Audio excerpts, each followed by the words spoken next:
Hello, wahai peminat Ultraman, yang minat Ultraman Zombie, apa khabar?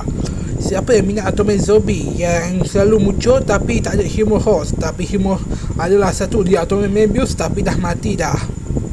Ya, mati bunuh diri alasan stres kot dengan hidup. Ya, dekat Jepun tu kan stres. Ada perbezaan ganja, ada perbezaan usia, ada perbezaan, ada pun salah percayaan kerja. Padahal boleh je korang buat kerja kat kampung, macam buka untuk tarikan pelancong. Adalah kampung ni yang saya nak masukkan. Okey, untuk Ultraman Zombie ni, saya buat pun sebab saya rasa bosan, sebab tak ada humor host baru untuk dia.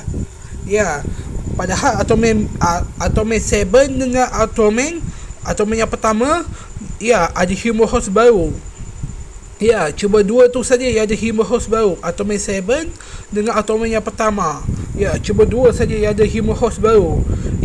Saya tertanya, kenapa humor host Mebius yang besi, humor host 7 yang tu tak muncul daripada humor host lain? Okey, mulanya nak bahas kejap. Rasanya Ultraman 7 dah bahas ke belum saya tertanya. Tak apalah, biar je lah. Kalau Ultraman 7 itu tak penting sangat. 71 saya dah bahas. Ultraman 7 rasanya belum. Nanti-nantilah bila channel ni dah berkurangan. Bukan. Maksudnya kalau channel ni kalau ada banyak lagu lain nak buat. Apatah lagu ni bagus ni. Dah tengok semua lagu tu, sila bahas. Okey, sila tekan butang subscribe, butang loceng. Sila komen kalau dah tengok semua video. Maklumlah saya pun tengah bosan tengok video sekarang ni. Saya rasa bosan. Jadi saya nak tanya, anda ada tak video dari channel YouTube anda yang boleh saya tengok? Maklumlah saya tengah bosan. Okey, untuk Ultraman Ultraman Zombie ni cuba muncul sebagai pembantu lah, tapi kadang-kadang muncul untuk beri bantuan, kadang-kadang bertarung jugalah. Kalau humor host dia dah meninggal. Tapi kenapa tak digantikan dengan yang lain?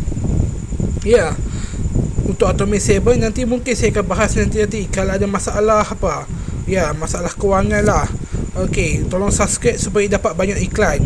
Katanya channel YouTube yang banyak subscribers dapat iklan, dapat juga duit. Malangnya saya tak ada apa-apa untuk promosikan dalam ni selain Ultraman. Sebab Ultraman saja yang popular. Okey, jangan lupa tekan butang subscribe, butang loceng. Dan jangan lupa share video ni kalau anda faham. Okey, sayonara. Sekarang ni saya dengar Jepun tu tengah masalah apa? Jepun ada masalah India. Saya tak sangka akhirnya berjaya. Okey, jangan lupa tekan butang subscribe, butang loceng. Okey, itu India saya tak tahulah macam mana mereka boleh dapat kerja kat Jepun. Saya tahu katanya mereka akan ambil pelakon Indonesia dengan India juga untuk berlakon di Ultraman. Itu saya tak tahulah betul ke tak. Saya dengar suku raya sekarang ni ada masalah dana. Confirm mereka akan ambil pekerja asing kot. Itu saya tak tahu. Jangan lupa tekan butang subscribe kalau anda tahu. Okey, jangan lupa kalau ada minat Ultraman Zombie, saya haraplah dia dapat cepat dapat pelakon lain untuk gantikan pelakon yang lama tu. Okey, untuk tu jangan lupa tekan butang subscribe, butang loceng. Ultraman Zombie ni tak banyak maklumat, jadi tak banyaklah saya bahas.